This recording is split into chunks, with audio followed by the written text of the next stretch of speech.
পরিবার, তোমরা সবাই কেমন আছো? আশা করছি তোমরা সবাই খুব ভালো আছো, আমরাও খুব ভালো আছি। আর আজকে দেখতেই পাচ্ছ এদিকে ডাল ভাত নামিয়ে দিয়েছি আর ডিম সেদ্ধ, মেয়েদেরকে স্কুলে পাঠিয়ে দেবো খাইয়ে। আর এদিকে দেখো এঁচোড়টাও কেটে নিয়েছি, এতে একটু লবণ একটু হলুদ এটা দিয়ে সেদ্ধ করে নেবো, একটা সিটি দিলেই হয়ে যাবে। আর এই এঁচোড়টা খেতে কিন্তু খুব ভালো, এই পাশের বাড়ি বড়মা দিয়েছিল, এঁচোড়টা একটু ভাজবো আজকে, আরও অর্ধেক রেখে দিলাম, সেটা কালকে তরকারি হবে। তো আজকে রান্নাবান্না দিয়ে ব্লগটা আমার স্টার্ট করলাম, আশা করছি তোমাদের ভালো লাগবে। ভালো লাগলে একটা লাইক করো। আমার তো ডেলি ব্লগ, তার জন্যই আমি যা করি যা খাই সেটাই তোমাদের সাথে শেয়ার করি। বৈশাখ মাসে রোদ গরম, দেখতেই পাচ্ছ কতটা রোদের তাপ। ভেবেছিল স্কুলে যাবে, কিন্তু আজকে শরীরটা খারাপের জন্য যেতে পারছে না। আর চুলটা একটু ময়লা হয়েছে, শ্যাম্পু করিয়ে দেবো। তো রোদ গরমের দিনে মাথাতে একটু জল দিলে ভালো লাগে। ও এখন অপেক্ষা করছে কতক্ষণে আমার রান্না হয় আর ওকে শ্যাম্পুটা দিয়ে দিই।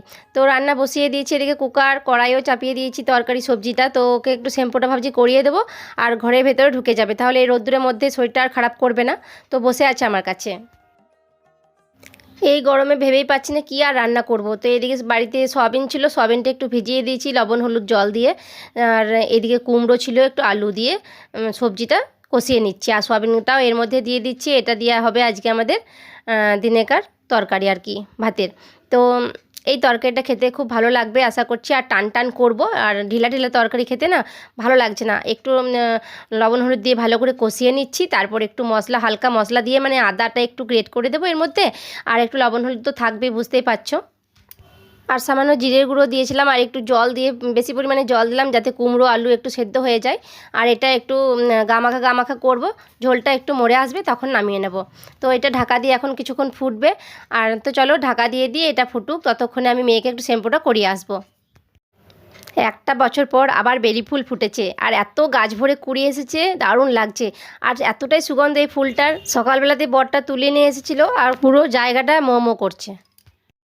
এদিকে তরকারিটা আমার হয়ে গেছে, এখন এটা চাটনিটা গরম করছি, আমের চাটনি। আর আমের চাটনি একটু বেশি করেই করে রেখে দিই, রোজ রোজ আমের চাটনি করব, আমের সিজন চলছে, আমের চাটনি করতেই হবে, জন্য আমি অনেকটা পরিমাণে করে রেখে দিই। আমগুলোও যেহেতু টেস্টি, আর চাটনিটা খুব ভীষণ খেতে ভালোবাসি ওই জন্যই।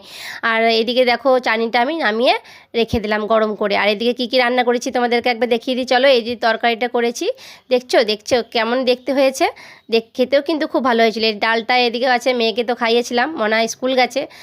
আর এখানে দেখো ভাতের মধ্যে আমি জল দিয়ে দিয়েছি, ভাতটা এতটা গরম ভাত খেতেও ভালো লাগছে না, ঠান্ডাও হতে চায় না। মেয়ে তো পড়া করে বইগুলো এখানে ছড়িয়ে রেখে দিয়েছে, ও গুটিয়ে দেয়। আজকে যেহেতু শরীরটা ভালো নেই, আমাকে গোটাতে হবে, এগুলো আমি গুটিয়ে একেবারে জড়ো করে রেখে দিচ্ছি, তারপরে পরেও ব্যবস্থা করব।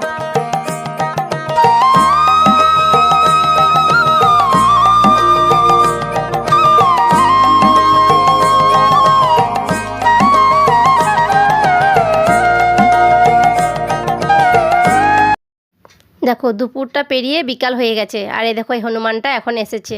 তো এই হনুমানটার কি অভ্যাস হয়ে গেছে কি জানি, রোজ এসে এখানে বসে থাকবে, আর আমরা যদি খাবো এই ঘরের ভেতরে তো ধপ করে নামবে, আর ভয়ে একেবারে কাঠ হয়ে যায়। আমরা এত সামনে থেকে হনুমানকে দেখে কে না ভয় পাবে, আমরা তো ভীষণ ভয় পাই, আমি আর মেয়ে। তো ওর বাবা আবার আসে, তারপর তাড়িয়ে দেয়। এখন বাজে রাত 10টা, আর আমাদের খাওয়া দাওয়া করে নিয়েছি আমরা, এখন আমরা শুয়ে পড়বো। তার জন্য দেখো দুধটা একটু গরম করেছিলাম, আর একটু ফুটিয়ে পুরু করে নিয়েছিলাম। তো হালকা গরম করে নিলাম, আর বাটিতে কাঁচের বাটিতে দেখো একটু তেঁতুল বুলিয়ে কয়েক চামচ আর কি দুধটা দিয়ে দিলাম। যদি লেসনটা তৈরি হয়ে যায় তাহলে গরমের দিনে একটু দই দিয়ে ভাত খাওয়া যাবে, আর যদি লেসনটা তৈরি হয় তাহলে অবশ্যই দই বসাবো আমি পরের দিন। তো তোমাদেরকে সেটা ব্লগে আমি দেখাবো।